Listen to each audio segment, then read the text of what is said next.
உங்களை மாதிரியே ஒரு வேடனாகப்பட்டவரு என்ன செய்யறாரு? மானை துரத்தி வேட்டையாடுறதுக்காக காட்டுக்குள்ள வர்றாரு. அப்படி வரும் பொழுது ஒரு மானு இல்ல ஏதோ ஒண்ணு கிடைக்குமா அப்படின்ற ஆர்வத்தோட வர்றாரு. அப்படி வரும் பொழுது அவருக்கு எந்த ஒரு பொருளுமே கிடைக்கல அன்னைக்கு. அப்ப என்ன செய்யறாரு? அவர் கொண்டுட்டு வந்த வளைய, ஏன்னா வேடுவர் அப்படின்னாலே 1000 பொருள்கள் கொண்டுகிட்டு தானே வருவாங்க. அந்த மாதிரி அவர் கொண்டுட்டு வந்த வளைய, ஒரு குளமாகப்பட்டது இருக்கு, அந்த குளத்துல போட்டு வளைய போட்டு ஏதாவது மீனோ இல்ல ஏதோ ஒண்ணு கிடைக்குமோ அப்படின்ற ஆர்வத்துல போட்டு எடுக்கிறாரு. அப்படி எடுக்கும் பொழுது அந்த வளையில ஒரே ஒரு ஆமை மட்டும் சிக்குது. அந்த ஆமையை சரி வந்ததுக்கு இதுவாவது போதுமே அப்படின்னு அந்த ஆமையை தூக்கிக்கிட்டு நடந்து போய்க்கிருக்காரு. காட்டு பகுதிக்குள்ள நடந்து போய்க்கிருக்கிறாரு. அப்படி நடந்து போய்க்கிருக்கும் பொழுது இந்த ஆமையினுடைய நண்பர்கள் யாரு? எலி, மான், காகம். இந்த 3 என்ன செய்யுது? ஆஹா, நம்ம நண்பனை பிடிச்சிட்டு போறாங்களே அப்படின்னு சொல்லி என்ன செய்யுது? இந்த மானாகப்பட்டது செத்தது மாதிரி, செத்து போனது மாதிரி அந்த வேடன் முன்னாடி தரையில படுத்து கிடக்கு. இத பார்த்த வேடன் என்ன செய்யறாரு? அந்த ஆஹா, நமக்கு மானே கிடைச்சிருக்கு, அப்புறம் இந்த ஆமை எதுக்கு அப்படின்ட்டு அந்த மானை பக்கத்துல போய் பார்க்கலாம் அப்படின்ற ஆர்வத்துல அந்த ஆமையை வலையோட வச்சுட்டு அதை போய் பார்க்க போறாரு. அப்படி போகும்பொழுது என்ன ஆகுது? இந்த எலியாகப்பட்டது இருக்கு இல்லையா, அந்த வலையை அப்படியே கடிச்சு அந்த ஆமையை வெளியே எடுத்து விட்டுருச்சு. இத பார்த்த காகம் என்ன செய்யுது? அந்த ஆமையை தூக்கிக்கிட்டு போய் மறுபடியும் அந்த குளத்துக்குள்ளேயே விட்டுருது. கடைசியில அந்த மானாகப்பட்டவன் அது செத்த மாதிரி தானே நடிச்சுட்டு இருந்துச்சு. ஆக இந்த வேடனுக்கு தெரியல அது செத்த மாதிரி நடிச்சது அப்படின்னு. ஆக அந்த மானை எந்திரிச்சு ஓடிடுச்சு. கடைசியில ஏமாந்து போனது யாரு? இந்த வேடனாகப்பட்டவர். இன்றைக்கு இதுதான் கிடைக்கும் அப்படின்னா இதுதான் கிடைக்கும், அதை விட்டுட்டு ஒரு பொருள் கிடைச்சிருச்சு, அதை விட்டுட்டு இது பெருசா இருக்கே, இது புதுமையாக இருக்கே, அதை பிடிக்கலாம் அப்படின்னு ஆர்வத்துல போனா கண்டிப்பாக ஏமாற்றம் மட்டுமே மிஞ்சும். அது போல நீங்க அந்த மான் மேல ஆசைப்படலாம், ஆனா பேராசைப்பட்டிருக்கீங்க. ஒரு மனிதனுக்கு ஆசை இருக்கலாம், ஆனா இன்றைக்குமே பேராசை இருக்க கூடாது. அதனால முடிவா சொல்றேன், உங்களுடைய மானிங்க இல்ல, வேற எங்கேயாவது தேடி போங்க. அதனால பரவாயில்ல, எதை பேசுற விஷயம் தெரிஞ்சுக்கமா. உலகத்துல அனுபவம் பெருசா அனுமானம் பெருசா என்றால் அனுபவம் பெருசு. அனுமானம்ன்றது இப்படித்தான் பண்ணணுமோ இப்படித்தான் இருக்கும்ன்றது அனுமானம். இப்ப இந்த இடத்துல பிடிக்காரு வந்த புதுசுல யாரு பாடுறான்னு தெரிஞ்சே தெரியாமல ஒரு உழைப்பிருக்கலாம். இன்னைக்கு யாரு என்ன பாடுறான்னு சரியா சுத்தி பிடிச்சி வைக்கிறார் அப்படின்னா அது அனுபவம் ஆயிட்டாரு இல்லையா?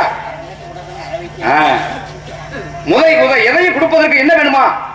மனசுதான் காரணம், மனசு வேணும். இப்ப மகாபாரதத்துல கொடைவள்ளல் அப்படின்னு ஆள் பாடுவோம். உன்னதான் கேட்கிறேன். ஆமா, மகாபாரதத்துல கொடைவள்ளல் அப்படின்னு யார சொல்லுவான்? கர்ணனத்தான் சொல்லுவான். இங்கிட்டு பஞ்சபண்டவர்கள் பேரு, அந்த பக்கம் கௌரவர்கள் எத்தனை பேரு? 101 பேர். இப்ப கர்ணன் எல்லா விதமான கொடை செய்யறான். ஆனா செய்யாத கொடை ஒண்ணு தெரியுமா? செய்யாதது அன்னதான ஒண்ணுதான் செய்யல. இப்ப அங்க அங்கதத்துல ஒரு விவசாயி தன்னுடைய மகனுக்கு கல்யாணம், இந்த கல்யாணத்திற்கு விறகு தேவை. அப்ப கொடைவள்ளல் கர்ணன் சொல்றான், துரியோதனன் இன்று முதல் எல்லா அன்னதானமும் சரி பொன் பொருள் எல்லாமே வழங்க போனோம் அப்படி சொல்லி நம்மளும் அன்னதானம் பண்ணுவோம் அப்படி சொல்லி தன்னுடைய அரண்மனையில் அன்னக்குடியை ஏற்றி இன்று முதல் அன்னதானம் வழங்க போடும் அப்படின்ற அறிவிச்சான். அப்ப அறிவிச்ச நாள் முதல் மழை விடாத மழை, மழை பிடிச்சு அடிக்குது, பெரிய அடமழை. ஆமா, அந்த நேரம் அங்க இருக்கக்கூடிய ஒரு விவசாயி தன்னுடைய மகளுக்கு ஒரு கல்யாணத்துக்கு சாப்பாடாக்க என்ன வேணும்? விறகு தேவை இல்லையா? சரி மன்னர்கிட்ட கேட்போம், இதை உதவி செய்வாருன்னு சொல்லி விவசாயி போய் கேட்கிறாரு துரியோதன்ட்ட. மன்னா வணக்கம் மன்னா, என்னுடைய மகளுக்கு திருமண நாள், எனக்கு விறகு தேவை சொன்ன உடனே துரியோதனை பார்த்தான், இந்த காவலாளியை பூரா கூப்பிட்டாந்து காடு மேடுலாம் அலைஞ்சு போனாலும் விறகு கொண்டு வாடா அப்படின்னு சொல்லிட்டாரு. நீ காவலாளி பூரா அலைஞ்சு பார்த்தா என்னாச்சு? விடாத மழை இல்லையா, விறகு பூரா நனைஞ்சு போச்சு. ஆமா, போன காவலாளி திரும்ப என்ன சொல்றாங்க, ஐயா ஏங்க அலைஞ்சு பார்த்தான் எல்லா விறகு நனைஞ்சு போச்சு, எங்களால் ஒண்ணு செய்ய முடியல. ஆமா அப்படி சொல்லிட்டு சொன்ன உடனே அந்த விவசாய பார்த்து சொன்னா துரியோதனன் ஐயா வாங்க நீ சொன்னீங்க நான் விறகு பூரா அனுப்பி விட்டேன் ஆனா விறகு பூரா அணைஞ்சு போச்சு என்னால ஒண்ணும் செய்ய முடியலையா அப்படின்னு சொல்லிட்டாரு. இங்க தானே இருக்காரு கர்ண வீட்டுக்கு போகணும்னு சொல்லி அந்த விவசாயி போறாராம் கர்ண வீட்டுக்கு. கர்ண மகாராஜா இப்படி மகளுக்கு கல்யாணம் விறகு தேவை சொன்ன உடனே அவன் எதுவுமே யோசிக்கல. பழைய அரண்மனையில இருக்கக்கூடிய ஜன்னல் கதவு பூரா உடறான். அரண்மனைக்குள்ள மழை நினையாதுல பழைய கதவு ஜன்னல பூரா உடைச்சு ஏற்ற வண்டியில அப்படின்னு அந்த கல்யாணத்துக்கு கதவு ஜன்னல பூரா உடைச்சு ஏற்றான கர்ணன். அப்ப எதுவாக இருந்தாலும் கூட எதையும் கொடுப்பதற்கு என்ன வேணும் மனசால வேணும். 300 ரூபாய் கேட்கிறேன் அப்படின்னா சரி தம்பி கேட்டாரு அவன் கொடுத்ததான் உண்டு கொடுக்கலனா அப்ப என்ன வேணும் மனசு தான் காரணம். உனக்கு இந்த இடத்துல கண்டிப்பா இருக்கோ இல்லையோ 1 ரூபாய் இருந்தாலும் கொடுப்பதுக்கு என்ன வேணும் மனசு வேணும். அதான் சொன்னா ஒவ்வொரு மனிதனுக்கும் எண்ணம் போல் வாழ்க்கைன்னா மனம் இருந்தால் மார்க்க உண்டு மனம் கொண்டது மாளிகைன்னா அவன் மனசு போலதான் குடும்பம் நல்லா இருக்கும். இங்க ஒண்ணு இங்க ஒண்ணு நினைச்சா வாங்கம்மா இப்ப கணக்கு உண்டு. நான் கேட்கிறேன் நீங்க எங்க வரீங்க? வேள்வி மலைச்சாரன். நீங்க வந்த நிலத்துல காவல் காத்துக்கு இருக்கோங்க. என்ன காவல் பண்றீங்க? திணை காவல். திணை வந்து நீங்க உழுது கூட ஆரம்பிங்க. என்னுடைய அண்ணன்கள் உழுதத்தான வைக்க முடியும். ஆமா என்ன ஒரு நவதானியமோ. சரி சரி சரி உங்க அண்ணன் தான் நல்லா உழுது பயிரிட்டுறாங்க. இப்ப தினையும் நல்லா வந்துருச்சு நல்லா அறுக்க போறீங்க பரவாயில்ல. நீங்க உங்களுக்கு வயசு என்ன இருக்க? 13 வயதுங்க. அப்ப நல்ல வயசு பொண்ணுதான். வயசு பொண்ணு என்னப்பா தவறா சொன்னேன். இந்த பொண்ணு மட்டும் இல்ல எந்த பொண்ணா இருந்தாலும் நான் நேர்மையாக சொல்லுவேன். தவறு ஒண்ணுன்னா தவறு சுத்தி காமிக்கணும். அதுக்காண்டி பண்ண தவறுக்கெல்லாம் பார்த்துக்கிட்டு இருந்த அண்ணா அது மனிதன் கிடையாது.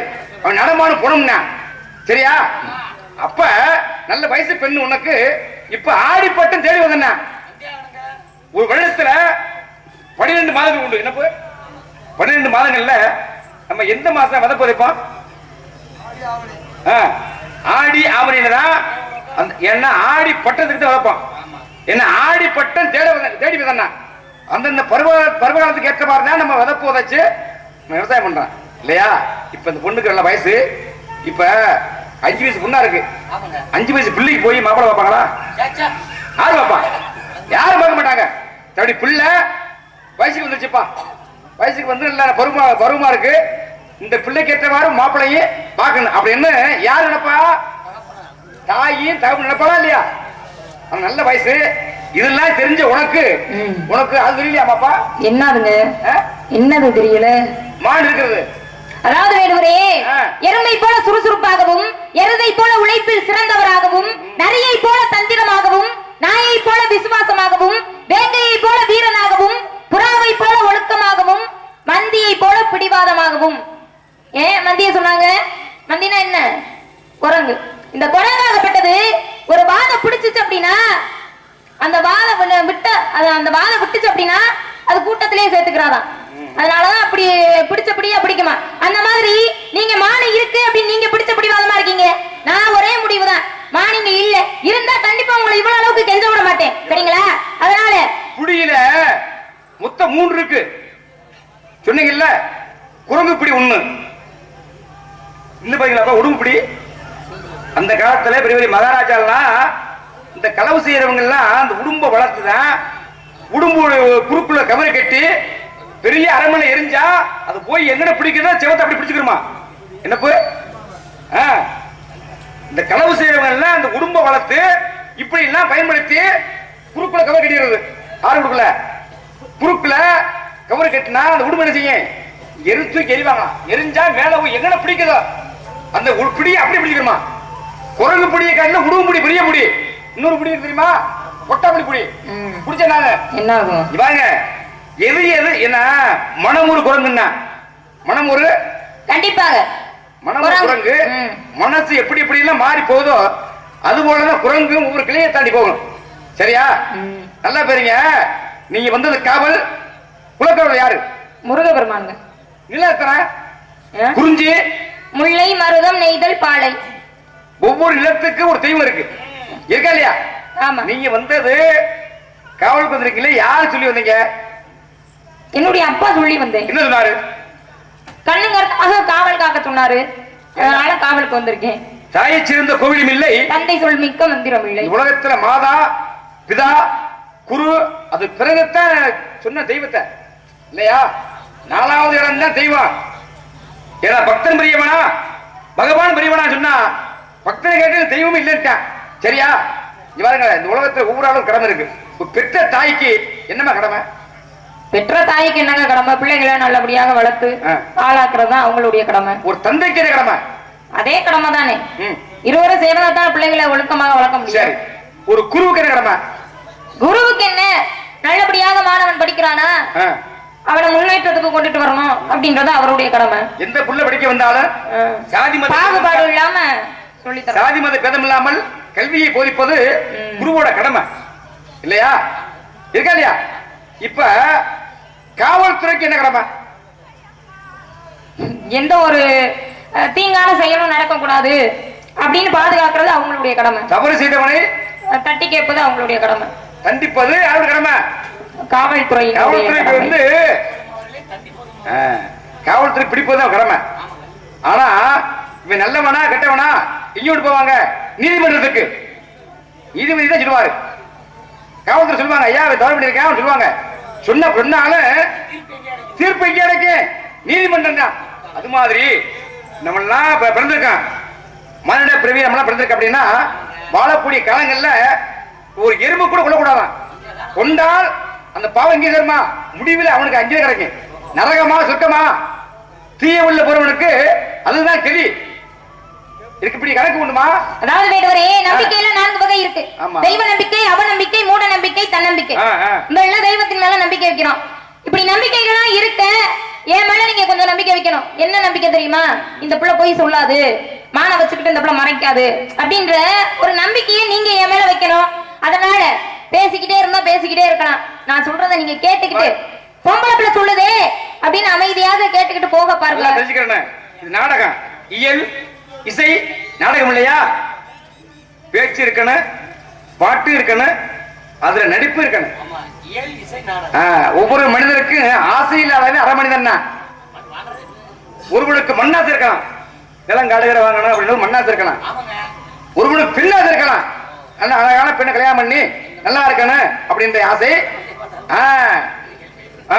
பெண்ணாசை இருக்கலாம், சில பேருக்கு பொண்ணாசை இருக்கலாம். பாருங்க, அதே மகாபாரதத்துல கரணி மண்ணு மேல ஆசைப்பட்டதுனாலதான் துரியோதனோட கூட்டமே அழித்தது. அப்ப கிருஷ்ணன் யாரு? தெய்வம் இல்லையா? கிருஷ்ணன் போறாரு, துரியோதனன் கேட்கிறாரு, துரியோதனா நீ சொன்னது மாதிரி 12 ஆண்டுகள் முடிந்து விட்டது, ஒரு ஆண்டு அஞ்ஞான வருஷம் 13 ஆண்டுகள் முடிந்தது, அவர்களுக்கு சேர வேண்டிய பங்கை கொடுறா அப்படின்னு சொன்னால கிருஷ்ணன். கேட்டானா? ஊசி குத்து கூட இடம் நினைட்டான். முடிவில் மண்ணால் துரியோதனன் அழியப்பட்டான், பெண்ணால் அழிந்தது இலங்கை மாநகரம். இப்ப ராமன் சீதை லட்சுமணன் 3 பேர் எங்க இருக்காங்க? வனவாசம் போயிட்டாங்க. அங்கே பஞ்சவடி இந்த இடத்துல இருக்கிறாங்க. அங்க இருக்கும் பொழுதுதான் அங்கே சுருப்பனகை வருகிறார். சுருப்பனகை ராமனை பார்க்கிறா, அதை பண்றா. அது பிறகு சில சர்ச்சை வருது. முடிவில் என்னாச்சு? லட்சுமணன் என்ன செஞ்சா? தம்பி லட்சுமணன் என்ன செஞ்சா? என்ன சிரிக்கையா மூக்கை கொங்கி அரைச்சு விட்டான். இங்க நடந்த நிகழ்வு என்னவோ அதைத்தான் சொல்லணும் தன்னுடைய அண்ணன்ட்ட. அங்க சொன்னது வேறு, இங்க நடந்தது வேறு.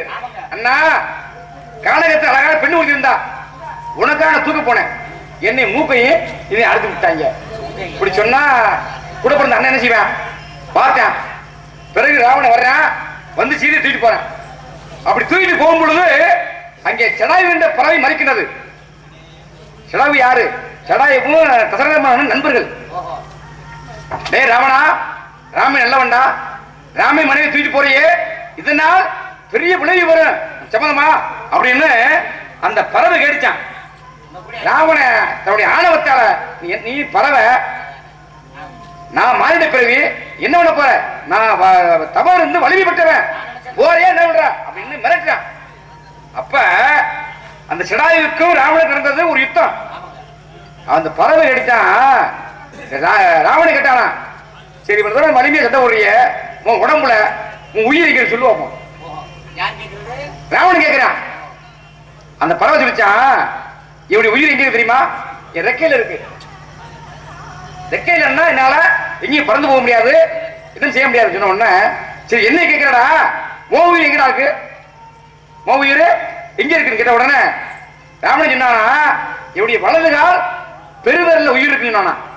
வலது கால பெருவரில் உயிர் இருக்குமா? அப்ப சொன்ன ராவண பெருவரில் உயிர் இருக்குன்னு, பெருவரில் கடிச்சா ராவணன் இறந்துருவான், நம்ம சீதையை வீட்டிக் கொண்டு ராமட்ட சேர்த்துருவோம் சொல்லி ஆசைப்பட்டு ஓடி போய் இணைச்சான். ராமனை பெருவரில் கடிக்க கையில வச்சு வாழை வச்சு ஒரே வட்ட வெட்டிட்டான். அப்ப சீதைக்காக ஒடிவிட்டது சடா என்ற பறவைக்கு. அது பிறகு ராமனை சீதை தூக்கி போனான். என்னாச்சு முடிவுல? பெண்ணால் அழிந்தது இலங்கை மாநகரம் இருக்கா இல்லையா? பொன்னால் அழிந்தது பாண்டிய நாடு. பாண்டிய மன்னனுடைய மனைவி கோபுரந்தேவியுடைய காலில் போட்டு சிலம்பு சின்ன ஒரு பழுது ஏற்படுத்தி போச்சு. எல்லாம் குடிச்சு போட்டுருந்தா என்ன நினைச்சுப்பாங்க, அந்த போனா ஆசாரி கொடுத்து வேலை பார்க்கல. அது மாதிரி அந்த சிலம்பு என்னாச்சு அப்படின்னா, சின்ன பழுது ஏற்பட்ட உடனே அங்கே இருப்பாங்கல்ல அரண்மனையில இந்த ஆசாரிகள்லாம், இந்த ஆசாரத்தை கொடுத்து புண்மனையெல்லாம் சரி பண்ணுங்க பான்னு கொடுக்க, இந்த சிலம்பு ஒருத்தர் மறைச்சு வச்சுக்கிட்டு என்ன செஞ்சானா, சிலம்பு காணவில்லை என்று ஒரு அறிப்பு விட்டான். சிலம்பு காணவில்லை. அப்ப மண்ணை பார்த்தாரு, யாரா இருந்தது ஒரு விஷயம் தெரியல. அந்த நேரம் தான் கோவணம் வர்றாரு, கையில சிலம்பு கொண்டு வந்த மண்ண காவலாளி ஓடி போய் என்ன செஞ்ச மன்னன்ட்ட, மன்னா ஏற்கனவே ஒரு சிலம்பு காணவில்லை என்று ஒரு அறிவிப்பு வெளியில வந்து கொண்டு வர்றான். அவன் சொன்ன உடனே மன்னன் சொன்னாரான், அவனை கொண்டு வாருங்கள் அப்படின்னு சொன்னார். கொன்று வாருன்னு சொல்லல, அவனை கொன்று வாருன்னு சொல்ல, கூட்டி வர சொல்றாரு. அப்ப சொன்ன உடனே என்னாச்சு, காவலாளியை கூட்டி போய் கோவலனை சொல்லி முடிச்சுட்டாங்க. அப்ப உலகத்துல மண்ணாலையும் பின்னாலையும் புண்ணாலையும் அழிந்தது ஏராளம் உண்டு. அழகான பெண்ணை ஒண்ணு பாத்துக்கன்னா என்னதுல போற அப்படின்னா, இல்ல அந்த அம்மா கேட்டுப்பேன் உண்மை இல்ல. அப்ப பெண்ணை ஒண்ணு பாத்துக்க அப்படின்னா நல்ல புள்ளியா இருந்து என்ன செய்யறீங்க, வாங்க விடுவற உள்ள போவா, எதுக்காக என்னத்த அப்படின்னா இது மனித தன்மை. எதுவுமே இல்லாம இல்ல நான் வரல அப்படின்னா அதாவது காரணமாகப்பட்டது எல்லா தரையும் கூட்டிட்டு போய் காமிச்சிட முடியுமா? அதாவதுங்க என்னென்ன பொருளை யாருக்கிட்ட காட்டணும் அப்படின்ற ஒரு இது இருக்கு இல்லையா? எல்லாத்தையும் காட்டிட முடியாது. ஆக வந்த உடனே மான பார்த்த உடனே நீங்க பிடிச்சிருந்தீங்கன்னா நீங்க உண்மையான வேடுவராக இருந்திருக்கலாம். அதை ஓட விட்டு நீங்க பிடிக்கணும் அப்படின்னு நீங்க ஆசைப்பட்டிருக்கலாம். ஆனா அது வந்து ஒரு உயிரினம். அந்த உயிரினத்துக்கு நம்மளை பிடிக்க வர்றாங்க, நம்ம பிடிக்க போறாங்க அப்படின்றது தெரியாது. அது ஓடக்கூடிய தன்மையில தான் இருக்குமே தவிர மற்றபடி உங்ககிட்ட நின்று அந்த அழகை வந்து காமிச்சுக்கு இருக்காது. அதனால உங்களுடைய தவறை வந்து மான் மேல திருப்ப வேணாம். அதனால காட்டு விறகு வேட்டைக்கு வந்துச்சா, காணாங்கோழிய கண்ணால கண்டுச்சா,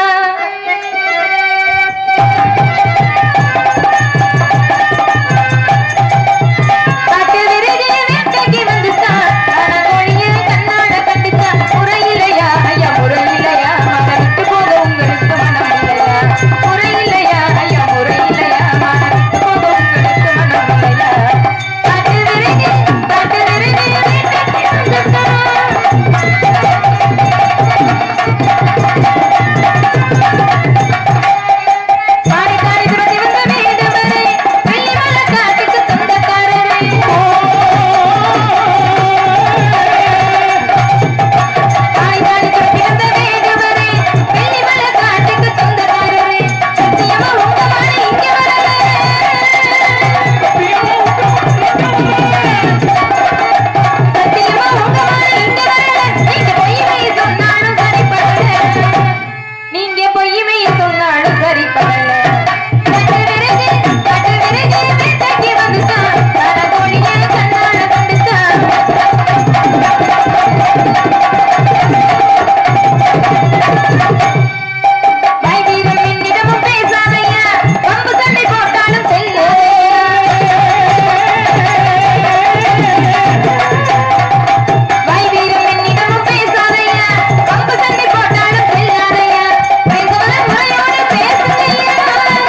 நல்ல மாடிக்கிட்டா இந்த வேடனுக்கு சொந்தம் இந்த வேடனுக்கு சொந்தம் பெட்ட குழந்தை தப்பி வந்தா பெட்ட கோழி தப்பி வந்தோம் பெட்ட குழந்தை தப்பி வந்தா கட்டு சேவலுக்கு சொந்தம் கட்டு சேவலுக்கு சொந்தம் செத்தபடி பார்க்க போனோம் பார்க்க போனோம் ஏன் நிக்கிறீ உட்கார்ந்த உட்காரு ஏன் நட்டமணி இருக்கு அப்படியே ஒரு 5 நிமிஷம் உட்காரு கல்யாணத்தை பார்த்து போலாம் நினைக்கலாம் நியாயப்படி பார்க்க போனா நியாயப்படி பார்க்க போனோம் ஏமா நீதிப்படி பார்க்க போனா நீதிப்படி பார்க்க போனோம்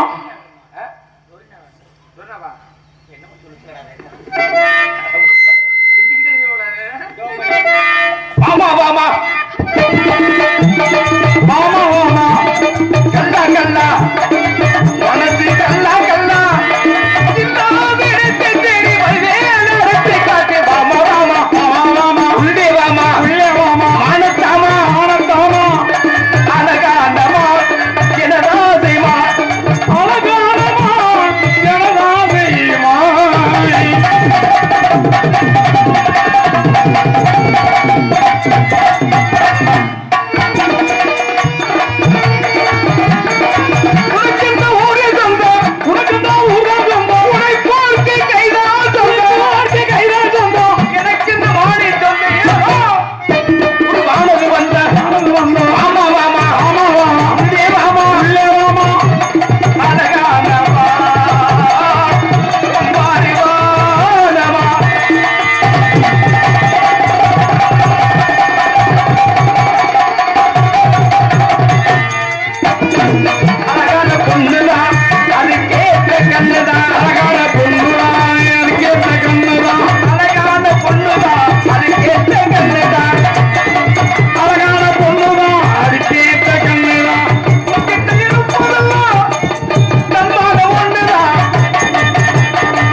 என்ன விருந்து மருந்து 3 நாள் தான். அதனால வேடவரே நான் என்னதான் சொன்னாலும் நீங்க மானி இதுக்குள்ளதான் இருக்கு அப்படின்னு அடம் பிடிக்கிறீங்க. அதனால நீங்க துரத்தி வந்த மானி அடையாளத்தை சொல்லுங்க, என்னால முடிஞ்சா உதவி பண்றேன். பாருங்க நான் மானி இதுக்குள்ள இருக்கு நான் சொல்ல கிடையாது, உங்க இடத்துக்குள்ள இருக்கு சொல்றேன். காட்டுக்குள்ளதாங்க நானும் சொன்னேன். அவ இடம் தானங்க. காடுன்னா நீர் வளர்ச்சி இல்லாத காடு. இது காடாது. பாருங்க தண்ணி மூணு எப்படி பண்ணக்கூடாது. எப்படி பழைய தண்ணி எப்படி இருக்கு. ஆகையினால மானுக்கு உண்டான அடையாளம் சொல்லவா.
சொன்னேன் கல்யாணத்தை பார்த்து கொண்டு நீ போயிட்டு நாத்தால பரவையே கல்யாணம் பார்த்தா உனக்கு புண்ணியமே உனக்கு. இது தண்ணி பல்ல நாடக பக்கம் தெரியல அக்கம் இல்லாம மீயாதமா மீயாதமா புண்ணியவாதமா மீயாதமா மேவும் காடுகளென்று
நீங்க வரும்பொழுதே நினைச்சேன் இடம் மாறி வந்துட்டீங்க. இது மானுக்குரிய அடையாளம் இல்லையே, வேற எதையும் தேடி வந்தீங்களா?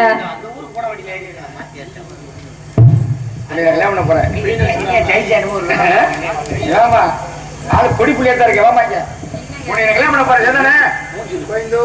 தேடி வந்து மானல்ல மானு சொன்னது பொய். உன்னைத்தான் நான் கல்யாணம் பண்ண போறேன். அண்ணனுக்கு அண்ணனுக்கு வராரு வந்தாருன்னா அவர் வந்து கல்யாணம் பண்ண பாரு உங்களுக்கு. அவ்வளவுதான் அவனுக்கு பொண்ணு பாப்போம். அதுதான் சொல்றேன், அவனுக்கு ஒரு பொண்ணு எனக்கு ஒரு பொண்ணு கல்யாணம் பண்ணி நாங்க வாங்க ஆள் திருப்பி நம்ம சொல்ல நல்லா இருக்கே அவனுக்கு போயிடுச்சு நீளவாளம் கேட்கும் கால விரைவில் பாருங்க பாருங்க என்று கண் பார்க்க வருகிறேன். விடிய விடிய விடிய விடிய விடிய விடிய கதிக சொல்ல வருவேன் நான் கல்யாண பொண்ணாகி வருவேன் நான் கல்யாண.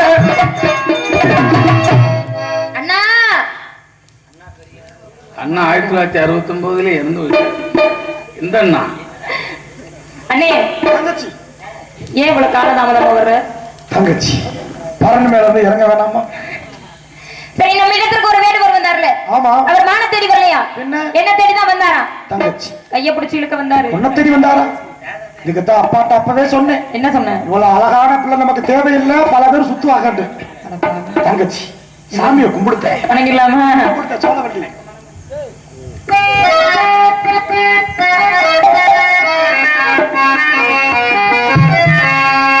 மனம் படைத்தேன் உன்னை நினைப்பதற்கு, வடிவெடுத்தேன் உன்னை மணப்பதற்கு. மனம் படைத்தேன் உன்னை நினைப்பதற்கு, வடிவெடுத்தேன் உன்னை மணப்பதற்கு.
வேடனாக வந்தவன் தான். இதையெல்லாம் என்னுடைய விளையாட்டு. உனக்கு என்ன வர வேண்டும்? சுவாமி, நாட்டு மக்கள் எல்லாம் தெய்வானை வள்ளி என்று அழைக்காமல் வள்ளி தெய்வானை என்ற முதல் இடத்தை எனக்கு கொடுக்க வேண்டும். இந்த தாய்மார்கள் முன்னாடி வாங்க. அதான் வாங்க. பொதுவாகவே இந்த பூலோகத்துல ஒரு ஆணுக்கும் பெண்ணுக்கு நடந்தால் அது திருமணம். இங்கே நடப்பது திருக்கல்யாணம். இந்த திருக்கல்யாணத்துக்காக வந்த உங்களுடைய அனைவருமே நோய் முடியில்லாமல் எல்லா மக்களும் நல்லா இருக்கணும். தாய்மார்கள் முன்னாடி வந்து மணமகனையும் மணமகளை நீங்க எல்லாம் வாழ்த்த வேணும் இல்லையா? என் கையை கட்டி அடிக்கிறப்பே பொம்பளை முன்னாடி வந்து குணம் விட்டு என்ன பண்ணி வயிற்றுல போட்டு